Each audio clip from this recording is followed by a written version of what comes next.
Greetings, kindred. I am Voivode Maquette. Welcome back to our world of darkness and my car for the first time. I'm attempting to do this while I'm waiting for my kid to get out of class at the moment. It is June 6th, Monday, and it is ridiculously hot outside where I am. Yeah, you get to see me in the light of day for a change. I'm here to talk to you guys about Hunter the Reckoning. This is an interesting take on the TLDR because I'm not able to really go through and edit this much. This is going to be me just ranting about what I think is going on, and this is our Meta Plot Monday video for the week just because of time restraints. I'm going to dedicate this week to Hunter the Reckoning. Specifically, this video and probably one more. Truthfully, because I can only think of the TLDR that I need to do on Hunter the Reckoning and the review of the preview that we were given by World of Darkness recently, which I still have not had a chance to read completely, but I have been going over a lot of stuff online about how Hunter the Reckoning is going to work, and I have my opinions on it. That being said, yay, Hunter the Reckoning. I believe, and I could be very, very wrong, that this is our first non-vampire game released for the new World of Darkness setting, like Vampire the Masquerade 5th Edition. Everything else has been supplemental in some fashion. And what I mean by that, an example would be the Second Inquisition book, which is a supplement for Vampire the Masquerade. It's made to make NPCs or SPCs so that your vampires have somebody to combat against.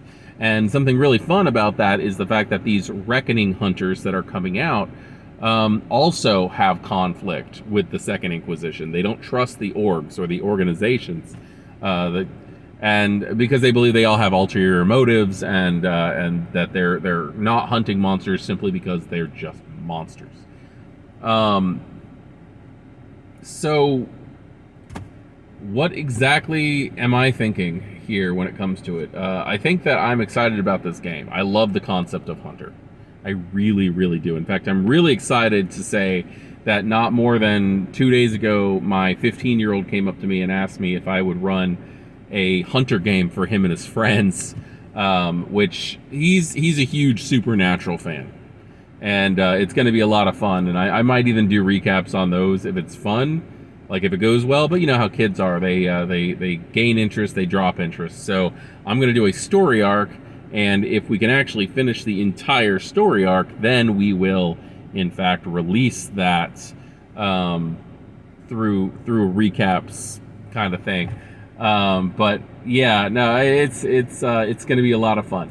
But as for Hunter the Reckoning right now, I am looking forward to the entire thing. I do not like the terms. That's my opinion on it. I do not like the vocabulary that they are using. This is not Hunter the Reckoning. This is the Hunters Hunted. This is humans hunting.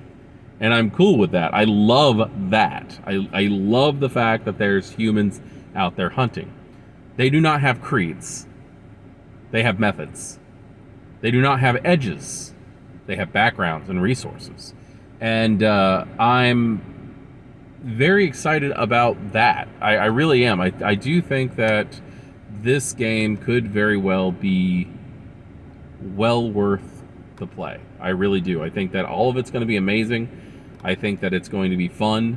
But I really don't think that this really should be called Hunter the Reckoning, because in the old days, and I'm showing my age on this one, in the old days, Hunter the Reckoning were imbued hunters. A supernatural force gave them the ability to see supernaturals for what they were and gave them the powers, the edges, to stop them. I like what the creeds are now that are coming out in this new edition. I think it's going to be a lot of fun, but it's not Hunter the Reckoning. So I don't know why they're calling them creeds. I don't really understand why they decided to not make them a supernatural entity. The idea that these guys, the Reckoning Hunters, should be considered supernatural in their own right and should in fact be hunted by hunters, is one of the things that always caught my attention and should have been just so much of a plot point in the game. Because not only you're worried about vampires and werewolves and ghosts and risen and demons and mages and all that, you're also worried about people who you're trying to protect come after you because they just see you as another freak. But I don't know. World of Darkness has not made me disappointed yet in any of the stuff that they're coming out with for this new thing, and with what they're doing. I mean, this could be just the beginning. We could very well see them become imbued later on or something like that. And I hope that is a thing. I really do. I really do hope that's a thing. I don't like... I didn't play much of the original Hunter the Reckoning, other than the video game on my old GameCube years ago, which was so much fun. But the reason is because storytellers were always terrified to run Hunter the Reckoning. It was nobody wanted to touch it because it was too powerful. It was too strong. And I think that's one of the things that World of Darkness might be taking into consideration, is the fact that it was a game that didn't receive as much praise than Vampire and Werewolf. I mean, hell, we had mummies, we had demons, we had Farah, we had changelings, we had so many things. We had hunters.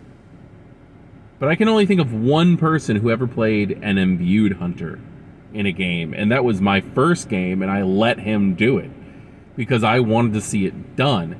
And it was something that was just so powerful. It was so strong that he, luckily, because of the responsibility and the fact that the player wanted to play, not destroy, that game worked out really well.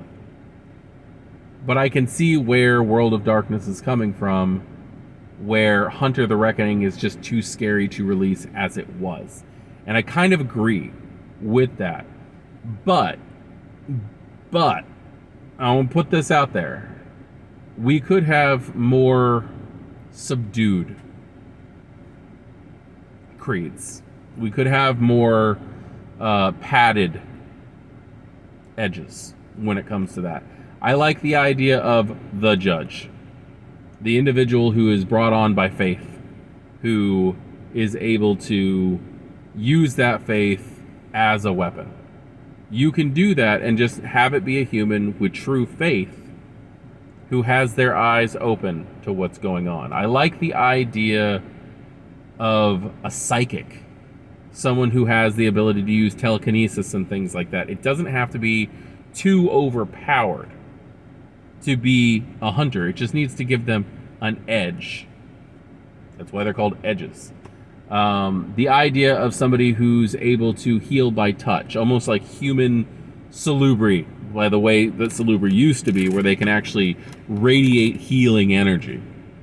That kind of thing. Maybe even if they're fighting... I mean, I would see that the strongest thing that a healer could do is if it's a thin blood, they might be able to, like, turn them human again.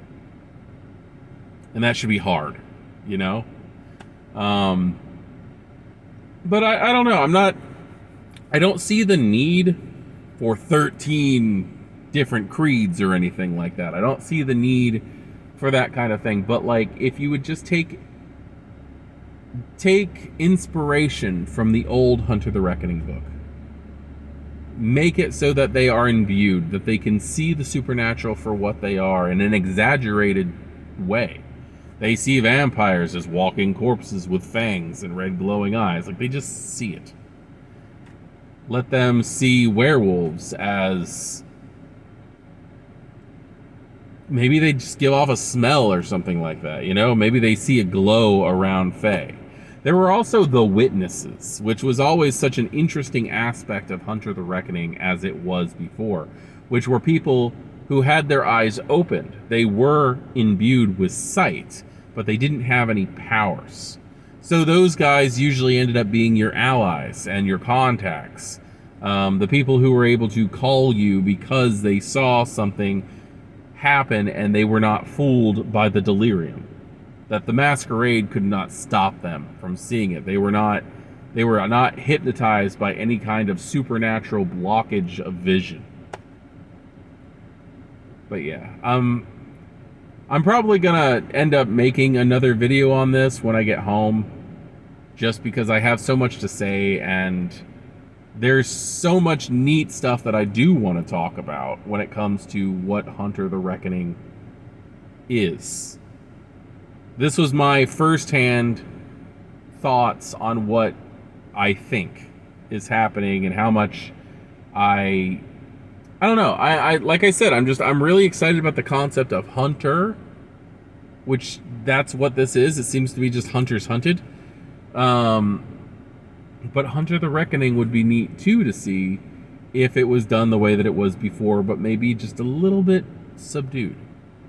You know, give those humans just psychic powers and faith-based. And I mean, I'd really like to see some kind of new edition of the Wayward. Those guys were nuts.